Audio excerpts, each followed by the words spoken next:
capítulo 21, por favor, versículo 1 al 6.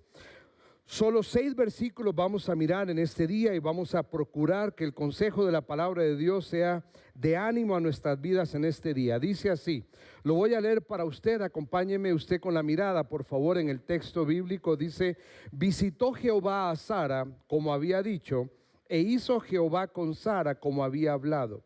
Y Sara concibió y dio a Abraham un hijo en su vejez, en el tiempo que Dios le había dicho, y llamó a Abraham el nombre de su hijo que le nació, que le dio a luz Sara, Isaac. Y circuncidó a Abraham a su hijo Isaac de 8 años, como Dios le había mandado, y era Abraham de 100 años cuando nació Isaac su hijo. Entonces dijo Sara, Dios me ha hecho reír, y cualquiera que lo oyere se reirá conmigo. Y vamos a parar allí. 6 versículos son los que vamos a leer y meditar en este día. Y el tema o el concepto que vamos a mirar es, vamos a extraer de lo que es el nacimiento de Isaac, vamos a procurar extraer de ahí un consejo, una enseñanza que nos permita volver hoy a casa con un corazón en mayor reposo de entender quién es nuestro Dios. Mi amado hermano, el tema que vamos a mirar hoy responde a una pregunta, y esta es una pregunta que yo le animo que nos hagamos en este día. ¿Sigue Dios siendo fiel? Por favor, no me lo responda como una respuesta automática. Quiero que lo piense. Y lo voy a decir por qué. Porque muchas veces usted y yo podemos intelectualmente entender que Dios es fiel. Pero cuando nos enfrentamos a las vicisitudes de la vida, cuando vienen las situaciones difíciles del día, cuando nos enfrentamos a un gobierno que pareciera que nos está llevando en una dirección confusa, cuando usted y yo enfrentamos temas económicos, cuando perdemos un trabajo, cuando nos enfrentamos a un tema de salud, cuando nos enfrentamos a algo que desafía nuestra comodidad, nuestra cabeza empieza a dudar de la fidelidad de Dios. Muchas veces el entendimiento es una cosa, pero el creerlo plena y absolutamente es otra cosa. Cuando usted y yo enfrentamos situaciones difíciles, muchas veces entender y vivir realmente en la confianza plena de que Dios es fiel, muchas veces vienen cuestionamientos a nuestra cabeza. Mi amado hermano, yo sé que si yo le pregunto a usted cuántas cosas usted y yo hemos caminado y que nuestra mente y corazón empieza a cuestionar la fidelidad de Dios, creo que hemos caminado en más de una de ellas algunas veces. Yo tengo que decirle que ahora cuando yo empecé a sentirme mal del hombro, bueno, venía arrastrando un dolor, no lo decía, lo tenía callado y venía empastillado. Y así me aguanté el campamento, el verano, reuniones, juntas, retiros, un montón de cosas. Pero llegó un momento donde ya mi hombro no aguantaba. Llegó un momento donde ya me despertaba en la mañana y tengo que levantarme yo el brazo así porque el dolor no me deja. Y fui al ortopeda, me mandan una resonancia magnética y resultado es, hermano, quirófano. Porque usted tiene todo reventado. ¿Qué viene en ese momento? Recordar quién es mi Dios, pero también mi mente empieza a jugar. Y mi mente empieza a decirme, ¿en este momento pasa esto? ¿Y tienes todo arreglado en casa? ¿Y ya firmaste testamento? ¿Nunca le ha pasado? ¿O soy yo el único humano acá que tiene debilidades en ciertos momentos de su andar cristiano? Mi amado hermano, yo no estoy parado delante de usted porque yo sea Dios glorificado. Estoy parado delante de usted porque la palabra de Dios primero me enseña a mí, para luego poderle compartir a usted. La realidad es que cuando usted y yo caminamos en medio de un entorno de inseguridad, a veces empezamos a dudar de quién es el Dios en el que yo creo. Y aunque yo sé que Él es fiel, a veces mi humanidad empieza a luchar con la fidelidad de Dios y empieza a dudar y a cuestionar quién es el Dios que me ha dicho que aún en los valles de oscuridad no estaré solo. Y mi corazón a veces puede empezar a ser traicionero. ¿Sabe por qué, hermano? Yo creo que nosotros estamos viviendo en un contexto de vida de la infidelidad. Si usted y yo miramos diferentes esferas del diario vivir del creyente, uno de los aspectos del común denominador se llama infidelidad. Mire usted los matrimonios, por ejemplo, ¿cuántos matrimonios se han quebrado en el andar por una infidelidad? Por ejemplo, la Facultad de Psicología de la Universidad Autónoma de Nuevo León en México dice que el 30% de los hombres tienen la tendencia a cometer infidelidad, pero el 13% son mujeres.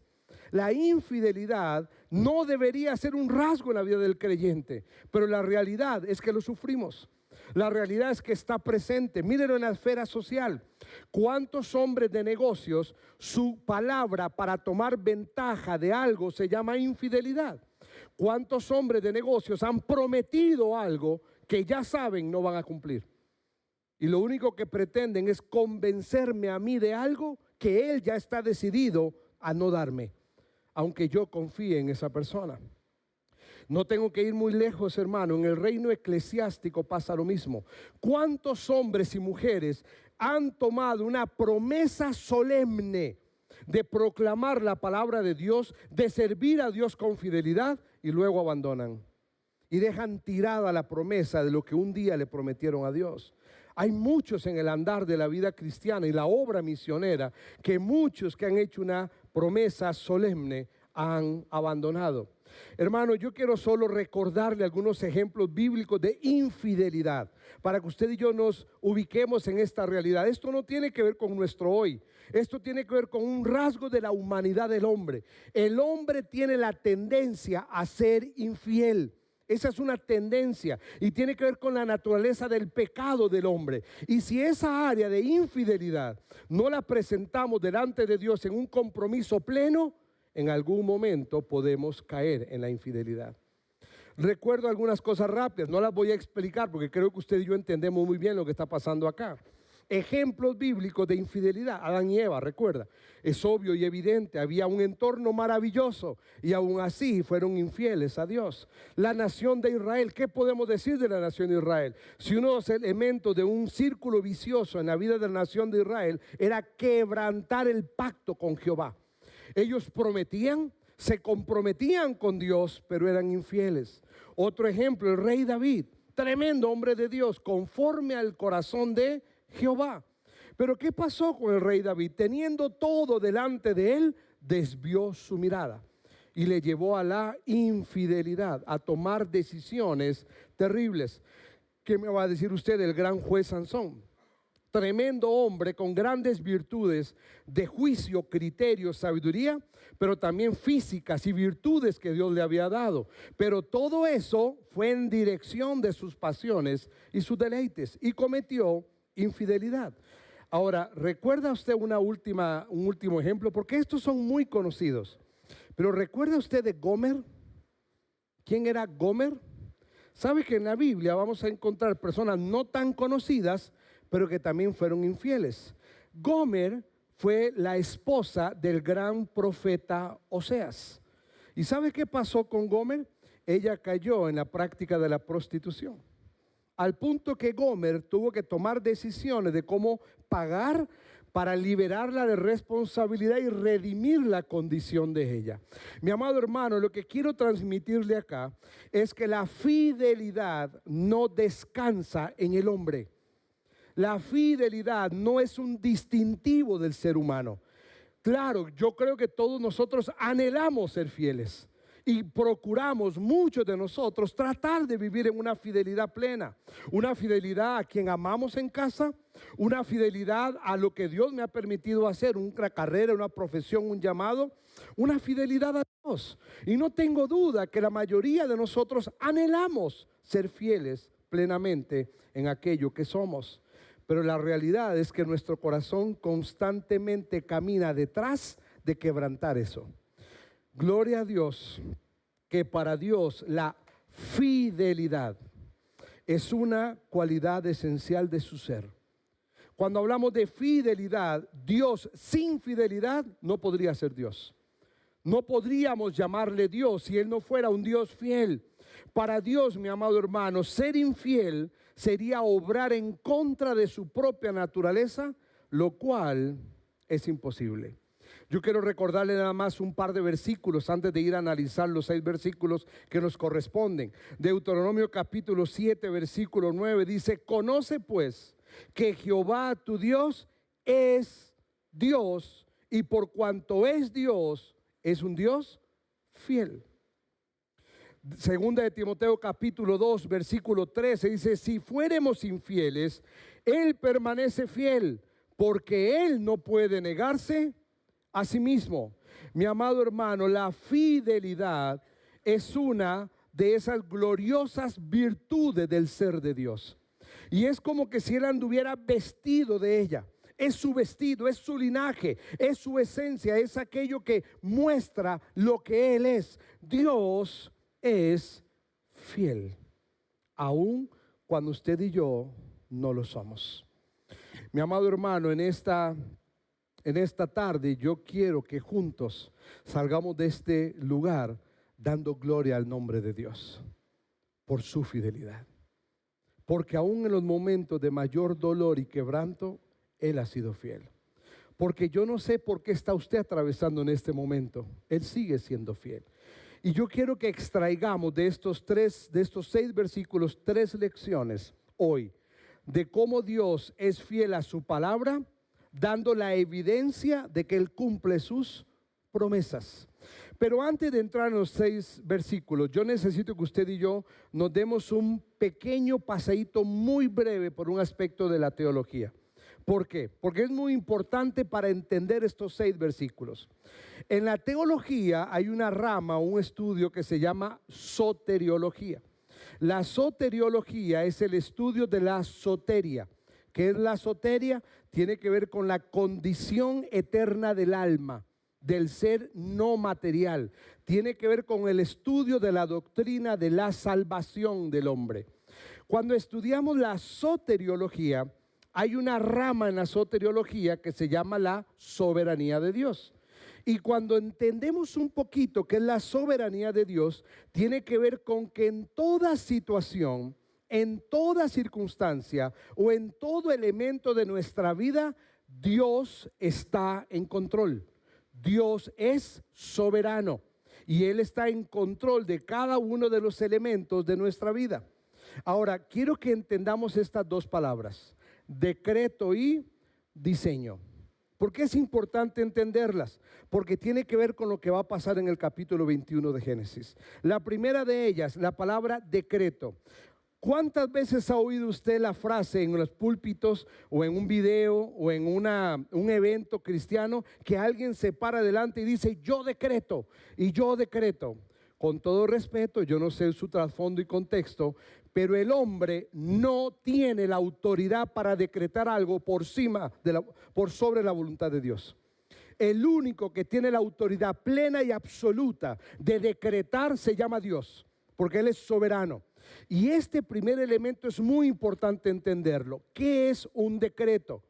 Un decreto tiene que ver con una determinación de Dios que enfatiza su plan.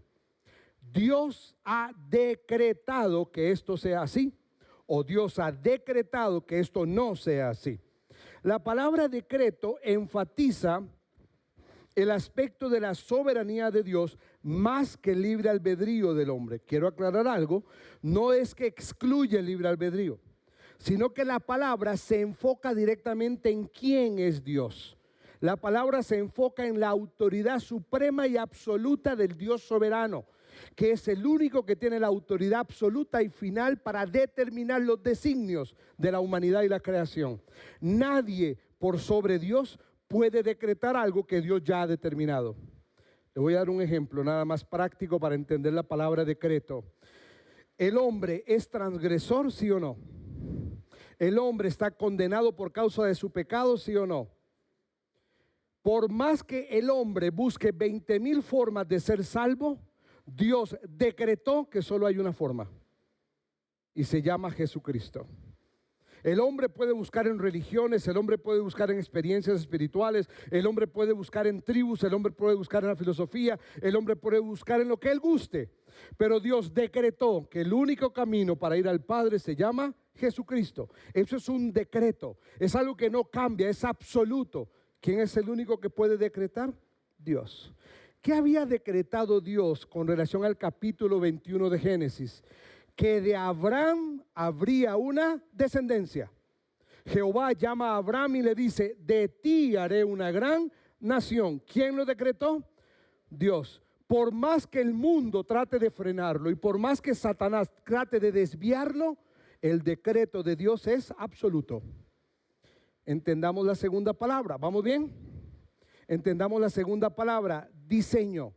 Esta palabra hace referencia a la arquitectura. Es el arquitecto que cuando va a entregar un proyecto de una casa, él coloca cada uno de los elementos necesarios para que la casa sea un proyecto final hermoso.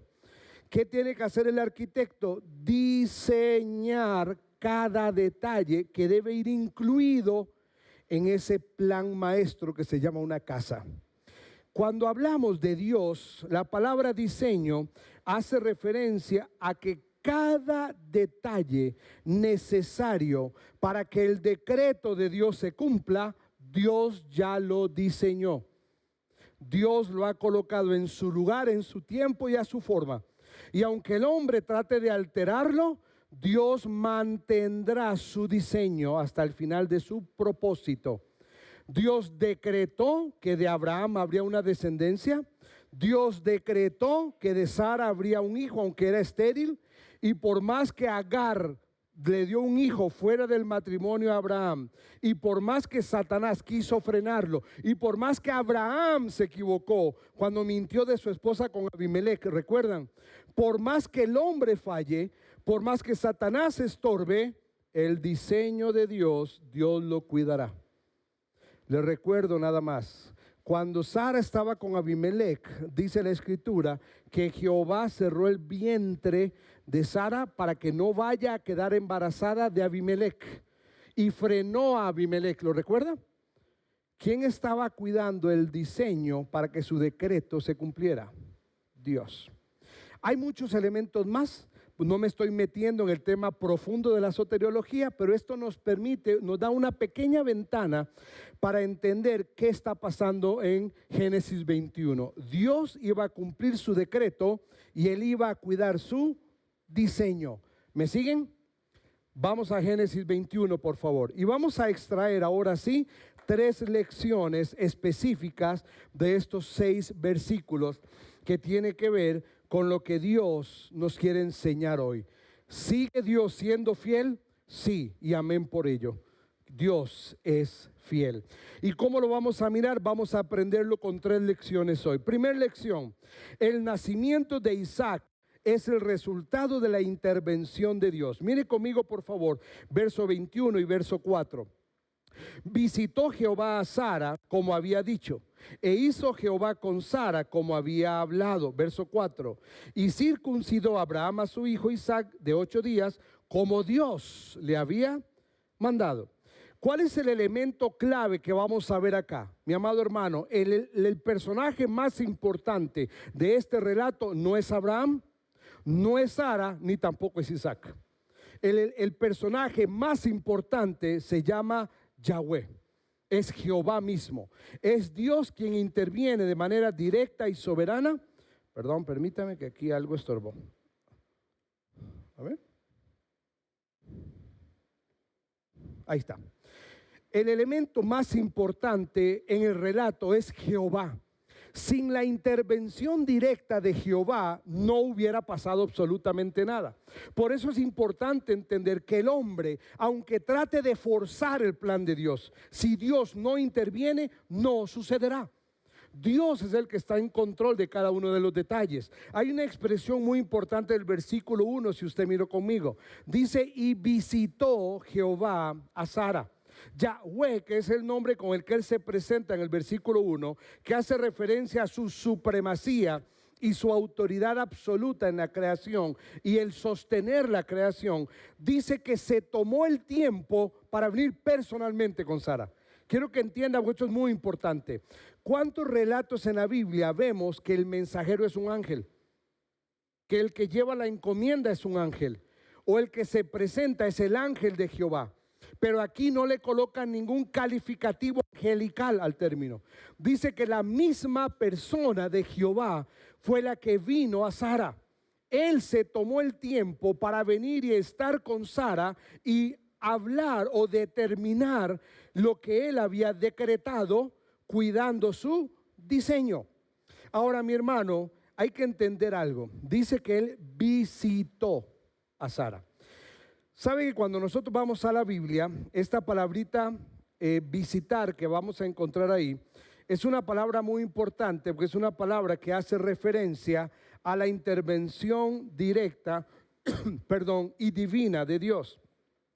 Pero cuando nosotros entendemos las visitas de Dios, Dios visitó, vamos a mirar que en la palabra de Dios hay dos tipos de visita. La palabra de Dios va a enseñar, permítanme un segundo, que algo aquí está. No importa. La primera expresión, cuando la palabra de Dios dice que el Señor visita, la primera forma de visita tiene que ver para mostrar favor. Y usted tiene ahí algunos ejemplos en la escritura, pero por ejemplo en Éxodo capítulo 3, verso 16, va a hacer referencia de que la nación de Israel estaba bajo opresión de los enemigos. Y el Señor dice que Él va a visitar a su pueblo para liberarlo de la opresión de los enemigos. Cuando la escritura hace referencia a que Jehová va a visitar, habla acerca de una visita para dar algo en favor o beneficio. Pero también la escritura va a hablar que sus visitas tienen que ver con la corrección también. Tiene que ver con el castigo. Y si usted ve más adelante en Éxodo capítulo 20, va a encontrar que la visita de Jehová tenía que ver con corregir la necedad y la altivez del pueblo de Dios, el pueblo de Israel.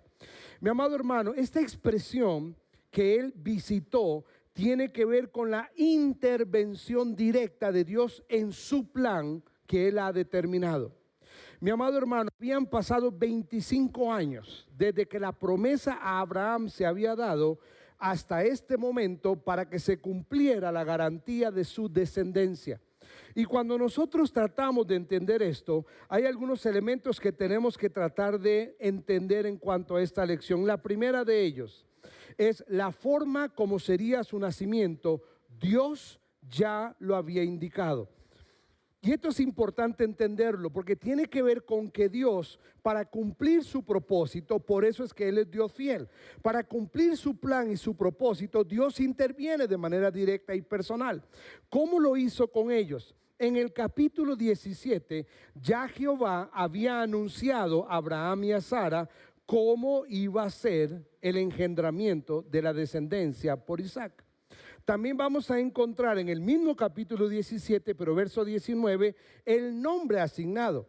O sea, todo lo que estamos viendo en el capítulo 21 no está sucediendo en el capítulo 21 por casualidad. Dios ya lo había anunciado, Dios ya lo había ratificado, Dios había dicho cómo iba a ser el proceso.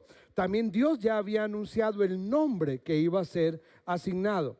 Pero en tercer lugar, también vamos a ver que Dios determina un elemento que es la circuncisión. Ahora, este es un pequeño detalle importante. A veces nosotros creemos que la circuncisión fue dada en la ley de Moisés.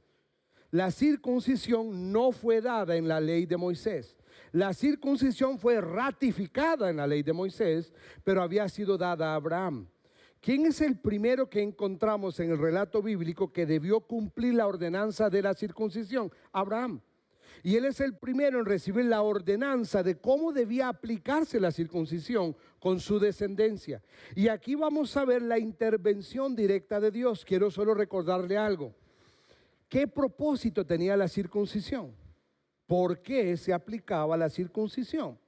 Para la nación de Israel, la circuncisión tiene tres elementos principales.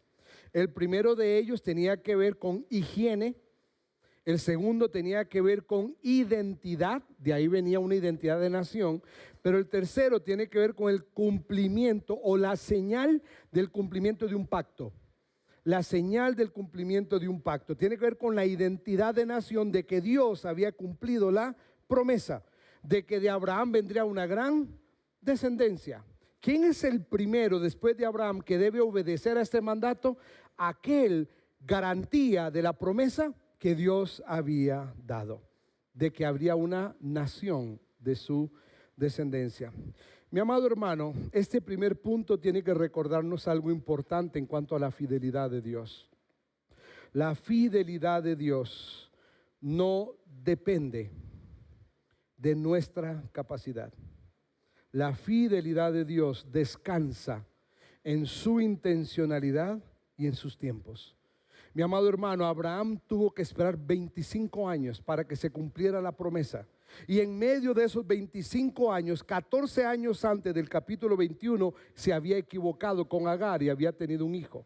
A esta altura del relato del capítulo 21 se estima que Ismael tenía aproximadamente 14 años de edad. Por eso es que la promesa, amado hermano, la fidelidad de Dios, y yo cuando entiendo esto y cuando miro esto, yo digo, gloria a su nombre. Porque Dios es un Dios fiel que no descansa en quien yo soy. La fidelidad de Dios no depende de mi capacidad, no depende de quién yo soy. Tiene que ver con su intervención directa en ratificar y cumplir lo que Él ha prometido. Y aquí, mi amado hermano, es donde mi mente y mi corazón empiezan a descansar en Él. Porque no depende de mí, no depende de mi capacidad, no depende de mi fidelidad. Descansa en su intencionalidad y sus tiempos. ¿Qué significa su intencionalidad y sus tiempos? Significa que es Él el que determina el cómo, y es Él el que define el dónde, y es Él el que determina cuándo. Descansa en Él. Si Dios dice espera, esa espera es parte de su fidelidad, porque Él sabe que necesito esperar. Y si Él dice es hora, es hora. Y eso es parte de su fidelidad, porque Él sabe que ese es el tiempo correcto para las cosas. El problema es que en medio de la espera de Dios, nosotros somos ansiosos y queremos obligar los tiempos de Dios. Primera lección: el nacimiento de Isaac es el resultado de la intervención de Dios. Lección número 2: las limitaciones humanas no limitan el poder de Dios. Las limitaciones humanas no limitan el poder de Dios. Vaya conmigo el verso 2 y verso 5, por favor. Dice el versículo 2: y Sara concibió y dio a Abraham un hijo, dice, en su vejez. Verso 5. Y era Abraham, ¿de cuánto dice? 100 años.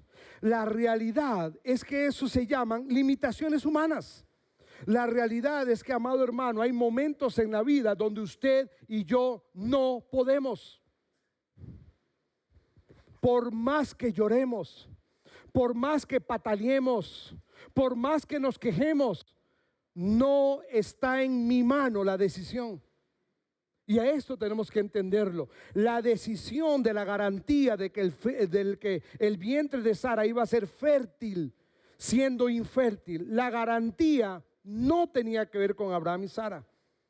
No podían, aunque Sara tomara chochitos, aunque Sara fuera una macrobiótica y se tomara lo que quisiera, entiéndamelo con todo el respeto, pero la verdad, por más que el hombre fuerce, si Dios no dice sí, no sucede.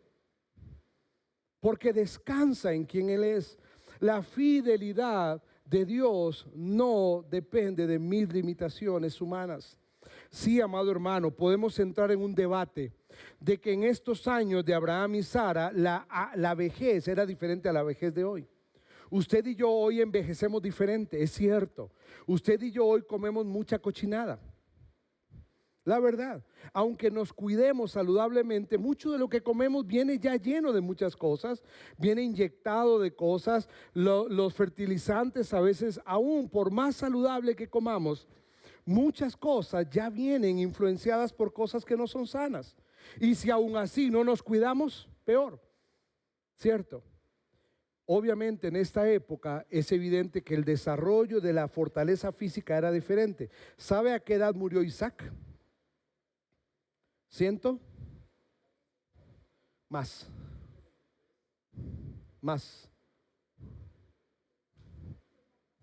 ¿Quién da más? Isaac murió casi duplicando la edad de su padre Abraham. Lo que quiero decir con esto es que si bien sí es cierto de que hay realidades de que el cuerpo humano hoy se desgasta diferente, la realidad es que ellos tenían una limitación humana. ¿Cuál era la limitación humana más importante? No era la edad de ellos. ¿Cuál era la limitación humana más importante? Sara era estéril. Esa era la limitación más importante, no la edad, porque a veces nos centralizamos en la edad y realmente la edad, si bien influía, era muy importante, no era el elemento más importante. El elemento más importante es que Sara era estéril. Ese era el elemento más importante. Pero yo quiero que usted y yo miremos algunas realidades. La realidad, mi amado hermano, es que en medio de la promesa de Jehová habían verdades fisiológicas. Miremoslas rápidamente. La primera de ellos es, este versículo nos habla de la vejez, ya lo mencioné. Cuando Abraham logró embarazar a Agar, él tenía 86 años de edad. Y cuando nace Isaac, ya Abraham llevaba 100 años de edad y Sara tenía mínimo 90. Porque en el capítulo 18 nos habla de 90 años de edad. Pero aquí ya habían pasado un poquito más de tiempo. O sea, Sara mínimo 90 tenía. Estamos hablando de dos personas en una edad avanzada. Pero hay otros elementos importantes. Es menos usual, y aquí tengo un doctor que me va a hacer un examen, es menos usual que una mujer anciana se convierta en madre que un anciano se convierta en padre. ¿Por qué? Porque la capacidad reproductiva de la mujer se detiene antes que la del hombre. Alrededor aproximadamente de los 50 años de edad, la mujer entra en una etapa natural del ser humano donde su capacidad no de poder disfrutar de su pareja, no estoy hablando de eso, no estoy hablando de disfrutar a plenitud su intimidad con su esposo o esposa, no estoy hablando de eso, pero sí de su capacidad reproductiva. En el caso de la mujer, más o menos alrededor de los 50 años comienza un proceso que va deteniendo esa capacidad, pero no en el hombre. Por eso es muy difícil encontrar una mujer que arriba de los 50 años sea madre. Sí ha sucedido, pero es algo muy, muy raro. Pero usted sí va a encontrar hombres de 50, 60, 70 y 80 que logran ser padres. Porque la capacidad reproductiva es diferente. Y esa es una realidad fisiológica que ellos tenían. Un último elemento es que el sistema reproductivo de una mujer se deja de funcionar antes que la del hombre, ya lo mencioné, mi amado hermano. Pero más allá de esto, porque es la lección número 2, más allá de la limitación humana de ellos, el propósito de la descendencia de Abraham en Isaac dependía plenamente de Dios. No tenía que ver con la limitación del hombre, no tenía que ver con la limitación de ellos. Por eso Jehová le dijo a Abraham en el capítulo 18, versículo 14, ¿hay para Dios alguna cosa difícil? ¿Hay para Dios alguna cosa difícil? Jehová se lo estaba diciendo a Abraham. Abraham, deja de pensar como hombre y entiende quién te lo ha prometido. Soy yo el que dará garantía a la promesa, no quien tú eres. Mi amado hermano, es evidente de que este nacimiento tuvo una intervención divina, pero también hubo una participación humana. Yo le voy a invitar que por un momento, por favor, busque un versículo en Hebreos capítulo 11. Hebreos capítulo 11. Y yo quiero que usted lea conmigo este versículo, porque es un versículo que va a sacar a la luz que el nacimiento de Isaac no fue un nacimiento fácil. ¿A qué me refiero? Sara, a una edad avanzada, 90 años o más, enfrentó todo el proceso natural de un engendramiento.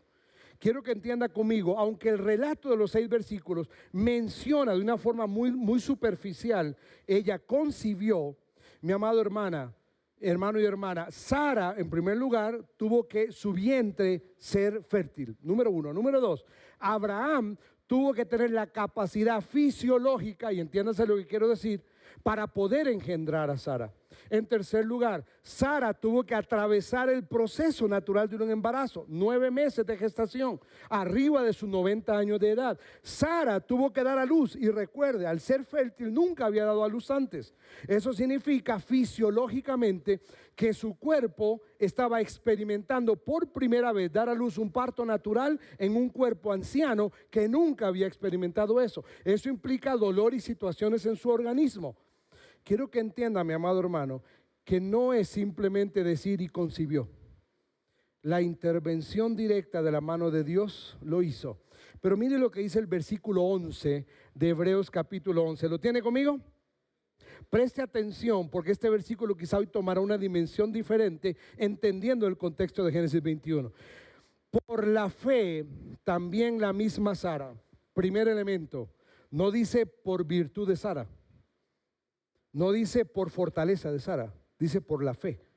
Eso habla de una intervención que va más allá de lo natural.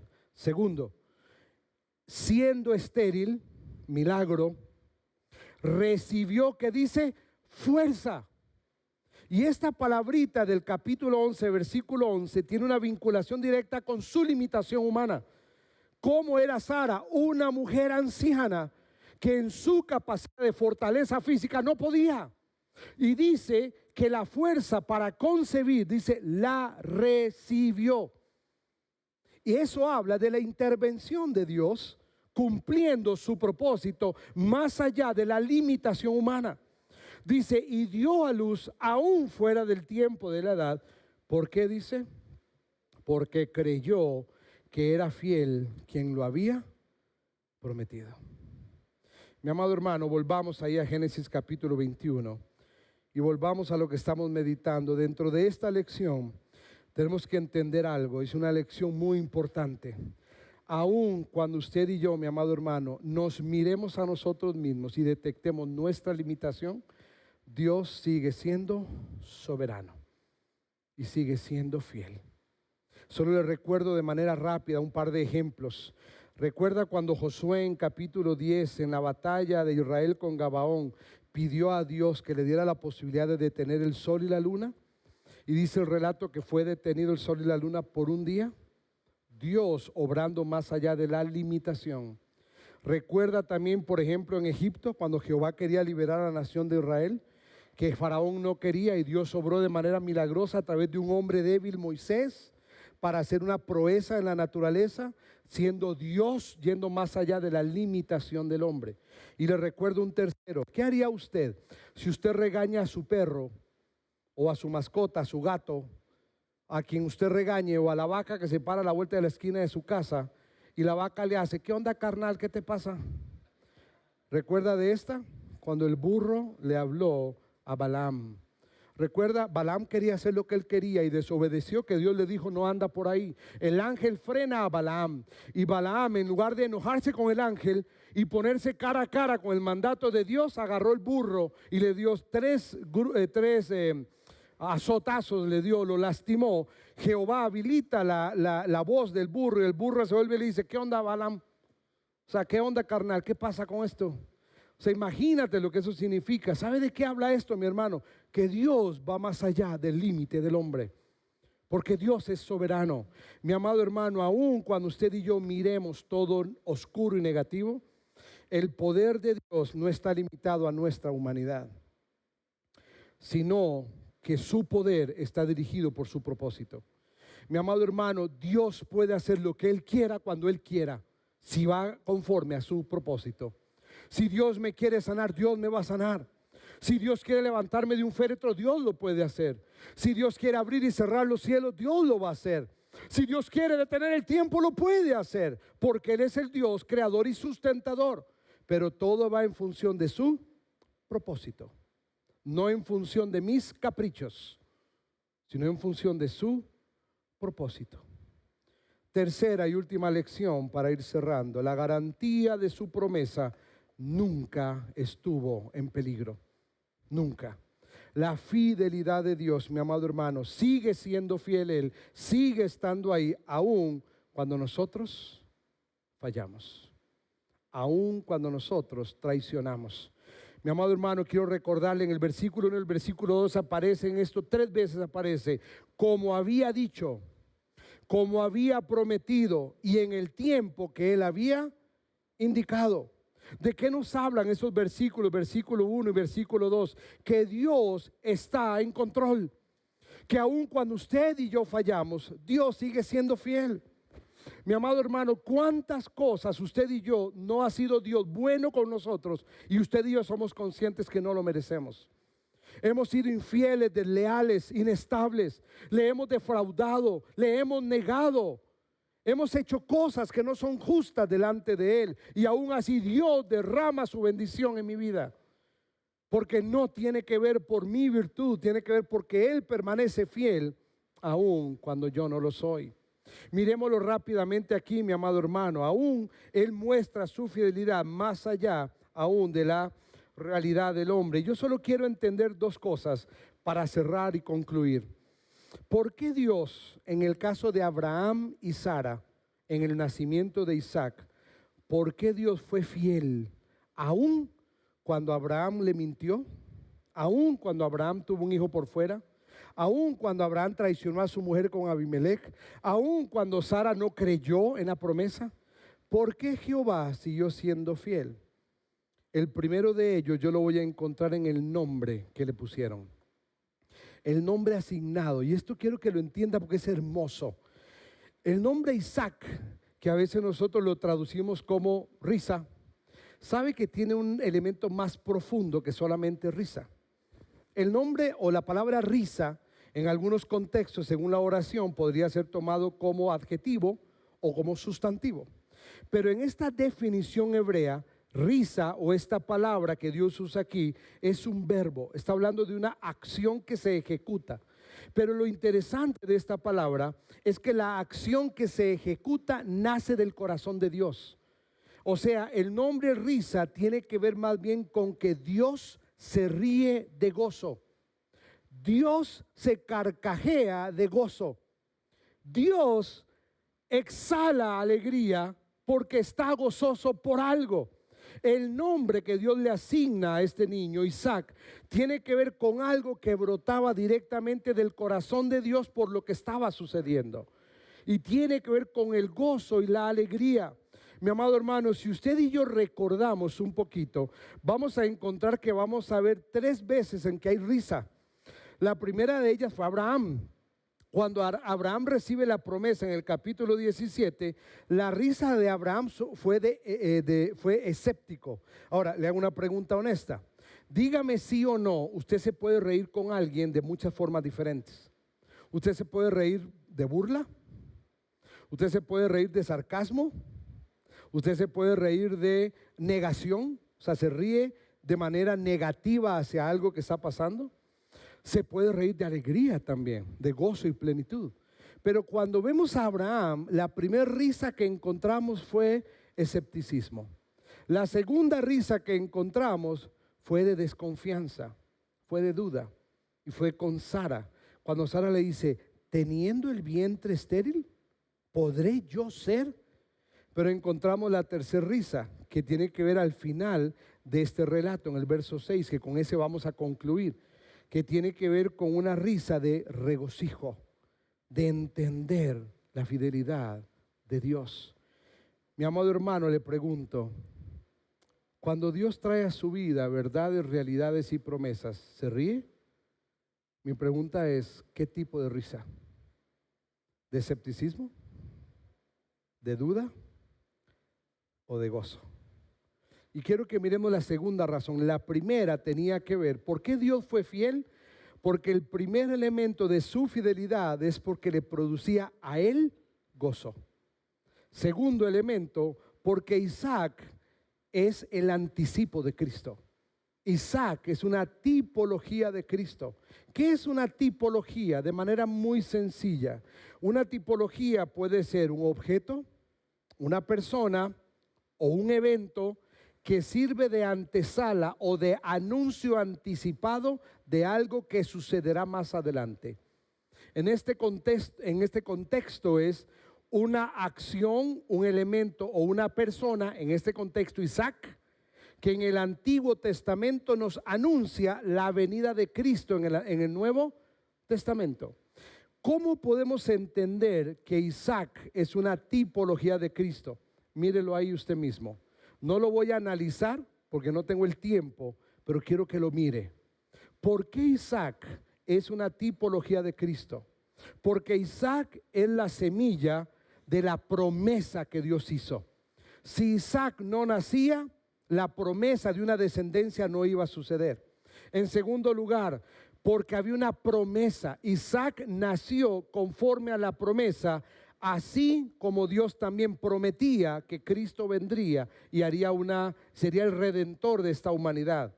porque ambos nacieron mediante el anuncio anticipado y la garantía anticipada, porque ambos se dieron en el tiempo fijado por Dios y a la forma de Dios, porque ambos fueron nombrados antes. ¿Recuerda cuando el ángel vino a María y le dijo que de tu vientre vendría una persona y llamará su nombre Emanuel? ¿Recuerdan? Dios con nosotros. Y tiene que ver con un anuncio anticipado. Isaac había sido anticipado en el capítulo 17, porque fueron nacimientos sobrenaturales los dos. Sara estaba estéril y María engendrada por el Espíritu Santo. Ambos nacimientos fueron motivo de alegría. Cuando nace Isaac de Sara, hay gozo en el corazón de Dios. Y cuando nace Cristo, ¿qué se oyó? Este es mi Hijo amado en el que tengo ¿qué? Complacencia. Produjo gozo y alegría, porque ambos fueron ofrecidos como sacrificio a petición de Yahvé. Cristo en la cruz del Calvario. Y recuerda qué pasa en los capítulos siguientes. Jehová le pide a Abraham, dame a tu hijo. Y por último, ambos se sometieron, Isaac y Cristo, ambos se sometieron libremente a ser atados y ofrecidos como sustitutos. Cristo, dice la Escritura, cerró su boca y como una oveja fue llevado al matadero y no dijo nada, callado en obediencia. ¿Y qué hizo Isaac cuando el padre lo llevaba al sacrificio? ¿Recuerdan? Padre, ¿quién será el sacrificio? Y el padre le dijo, el Señor se proveerá. Isaac, calladito, en obediencia, fue colocado en el altar del sacrificio. No hubo oposición ni rebeldía. La tipología de Cristo. Mi hermano, terminamos. Quiero que mire el versículo 6, por favor, para terminar. Y ahí concluimos en esta tarde. Versículo 6 dice Génesis 21. Entonces dijo Sara. Yo digo, wow, gloria a Dios, al fin entendió. ¿Cuántas veces nosotros necesitaríamos decir esto, no? Entonces dijo Roy, finalmente entendí. Dios me ha hecho reír. Y cualquiera que lo oyere, se reirá conmigo. Yo quiero que entienda por qué quiero terminar con este versículo. Porque este versículo para mí es el reflejo de cuando yo logro entender que Dios es fiel. Cuando Sara responde en el versículo 6, Sara va a hacer un juego de palabras. Si usted ve en el versículo aparecen 2 veces la palabra reír, pero son 2 palabras diferentes en el original. La primera línea, cuando dice Dios me ha hecho reír, Sara va a usar la palabra sejak. Y luego cuando dice cualquiera que lo oiga se reirá, va a usar una variación que es la palabra yisak li. Y tiene que ver conmigo. ¿Qué significa esto? La primera palabra hace referencia a que Sara está finalmente reconociendo, Sara está diciendo, Dios ha transformado mi interior en risa. Dios ha transformado mi duda. Dios ha transformado mi inseguridad, mi temor, mi queja, mi rebeldía. Dios ha transformado mi inseguridad en gozo, en risa. En otras palabras, a partir de ese día, quizás Sara no volvió a ver a Jehová igual. Entendió que Dios es fiel. Pero la segunda palabra quiere decir que todo aquel que entendiera, igual que Sara, la fidelidad de Dios, dice, se reirá conmigo. Y esa palabra tiene que ver con el entendimiento claro de un Dios fiel que se traduce en gozo y felicidad. ¿Sabe por qué a veces nosotros los creyentes andamos más derrotados que victoriosos? Porque no creemos que Dios es fiel. Porque a veces creemos que nosotros debemos controlar todo. Porque a veces creemos que si no es por mi capacidad las cosas no suceden. Y nos olvidamos que si Dios determina algo, Él así lo hará. Amado hermano, tenemos que aprender más nosotros a confiar.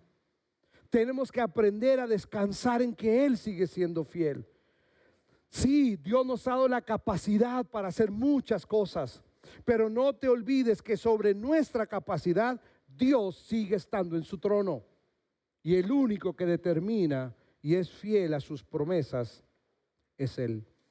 Y le dejo nada más estos versículos como despedida para llevárnoslos a casa en reflexión y meditación. Salmo 91, 1 y 2 dice: el que habita al abrigo del Altísimo se acoge a la sombra del Todopoderoso. Yo le digo al Señor: tú eres mi refugio y mi fortaleza, el Dios en quien confío. Lamentaciones 3, 22, 24. Por la misericordia de Jehová no hemos sido consumidos, porque nunca decayeron sus misericordias. Nuevas son cada mañana, grande es tu fidelidad. Mi porción es Jehová, dijo mi alma, por tanto en él esperaré. Por último, Hebreos 10, 23.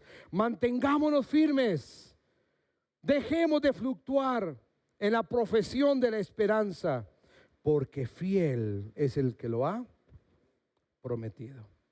Mi amado hermano, Dios es fiel. Amén, porque no depende de usted ni de mí. Yo no sé en qué anda usted hoy luchando, quizá, batallando en su mente y en su corazón, pero nunca se olvide, Dios sigue siendo fiel.